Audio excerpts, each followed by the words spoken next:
Hi friends, welcome back to the Scapegoat Club. In this video I want to talk a bit about narcissistic mothers, some of the behaviors we can see from them, and if we are stuck with one, how we can try and manage things. Stay tuned.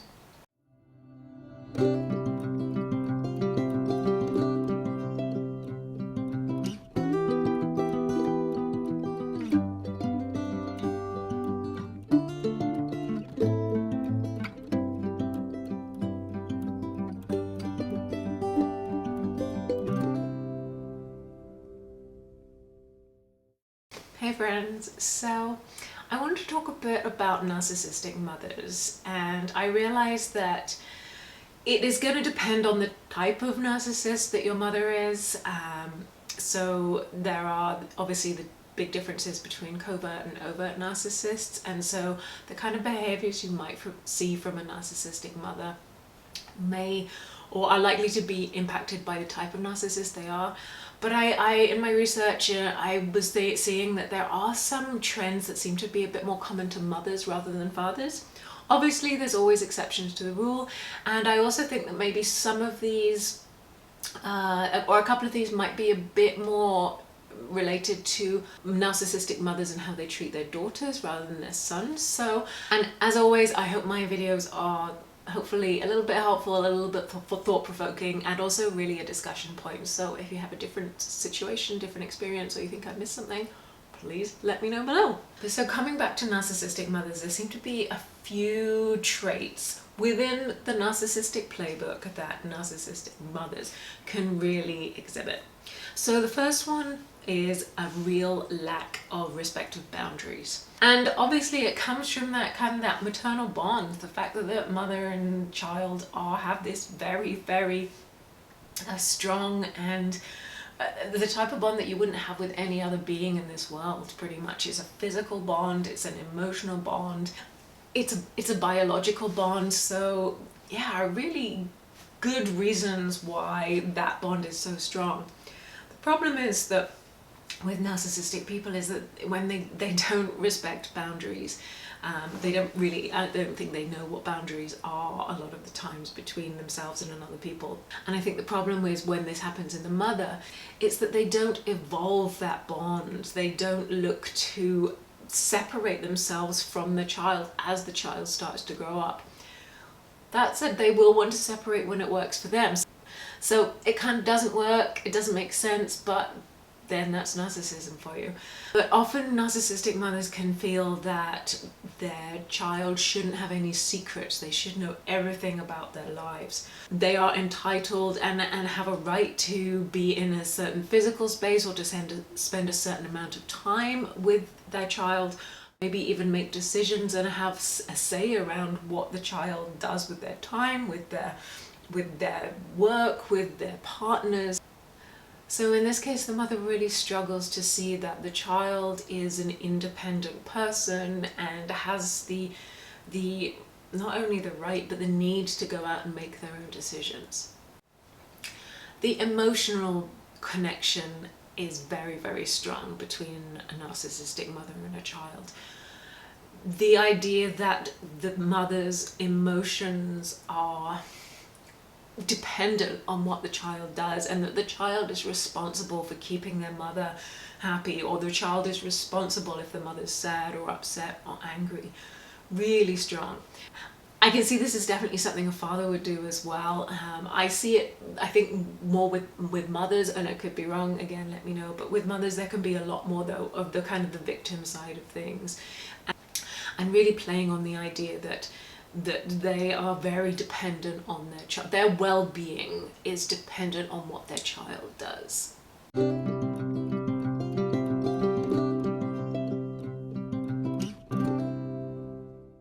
Narcissistic mothers cannot handle criticism. No narcissist can. The idea of being criticized, especially around parenthood, around motherhood, around their parenting decisions, this can be a really, really challenging space for them. They are very much into showing the world that perfect family and so the idea that any kind of criticism or any shortfalls or any wrongdoing has happened in that area is it's almost unbearable. And as I kind of said in there, narcissistic mothers can be obsessed with appearances. It might be physical, it might be physically to them, it might be physically how their children look, it might be around achieving and being seen to be and people in the community, it might be around having a certain level of income, whatever it might be all of them. Whatever that level of appearance is, though, that is something that a narcissistic mother will really become obsessed over. And again, any kind of fall or perception of not living up to those standards is really damaging and unbearable for these people. And the last one on my list, there are many behaviors that narcissistic mothers can do. The last one on my list is around comparison and jealousy. And I think that perhaps this might be more related to the mother and daughter bond, because obviously there is the same gender, and so a mother can really directly compare herself to her daughter. I think some of the challenges that might come in this also are the generational differences between the mother and daughter, and say a daughter having more choice, more opportunity, not having to conform to certain gender stereotypes that perhaps a mother did. And so that's kind of like a societal or a sociological level, but that may also play into the mother seeing differences between herself and her daughter and having opportunities that the mother didn't have, or the ability to do things, to go to school, to get educated, to marry or not marry. They may be choices that a narcissistic mother didn't have, and that can really provoke a lot of strong jealousy. Obviously there's the age difference as well, and so there's going to be a point where the mother starts to age, and as we live in this society where aging is not looked upon favorably, especially for women, then an older narcissistic lady becomes more vulnerable because she's losing her looks, because she's losing her role in society. She might not be able to have any more children. She might be becoming that kind of old lady in the world that is not as relevant as she used to be. That can all be compared very strongly to the daughter. And then again, we get this kind of jealousy and comparison, or almost competition, which can be really damaging for the relationship.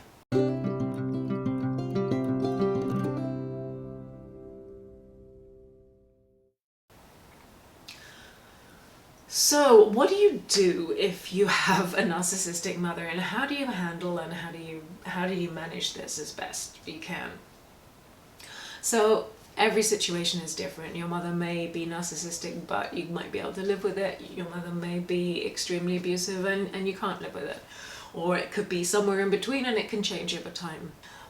But I think really the key for this kind of relationship is to uncouple, to unmesh. So to define ourselves separately from our mothers.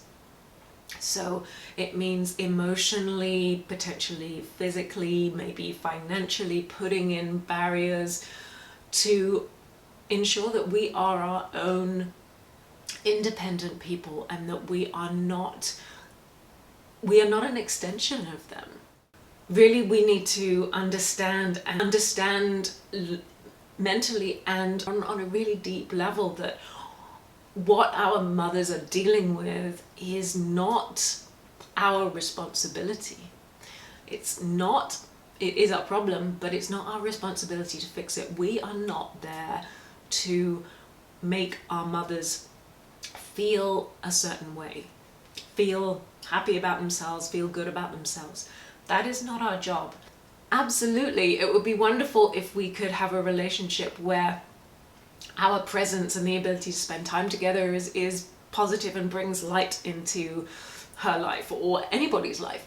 I think that's kind of a normal thing. But there becomes a problem if we have to sacrifice too much of our own well-being to be able to support our mothers. And that's where a lot of the rub can come, and that's where we get the real friction and real problems in the relationship, when we feel that basically, or when we get to the point where we can't kind of keep someone else afloat because we're drowning ourselves. And so really doing work and getting distance and understanding, doing what we need to do to understand that our emotions and our emotional state is independent to that of everybody else, and that also should apply to your mother. And if she is not able to do that and to see that and to live in that way, then that is on her. And if we can't explain and make our concerns and perspectives understood, and she doesn't ultimately take responsibility for what she needs to do to maintain a healthy part or one side of a kind of a healthy relationship, then that's her decision. And she is an adult, and she is a mother, and she is a parent, and that's really her choice at the end of the day. It's a really hard one to get our heads around, especially because it's our mothers. We only have one mom, you know, and does she even know she's doing it? And is she getting older, and will it ever change? And there are so many kind of reasons and excuses and stories that we can spin in our heads to excuse that behavior. But ultimately, if we let it go for too long and it continues to be damaging to us, then we're really just lying to ourselves, and we're also lying to our mothers about what is a healthy and a reasonable relationship.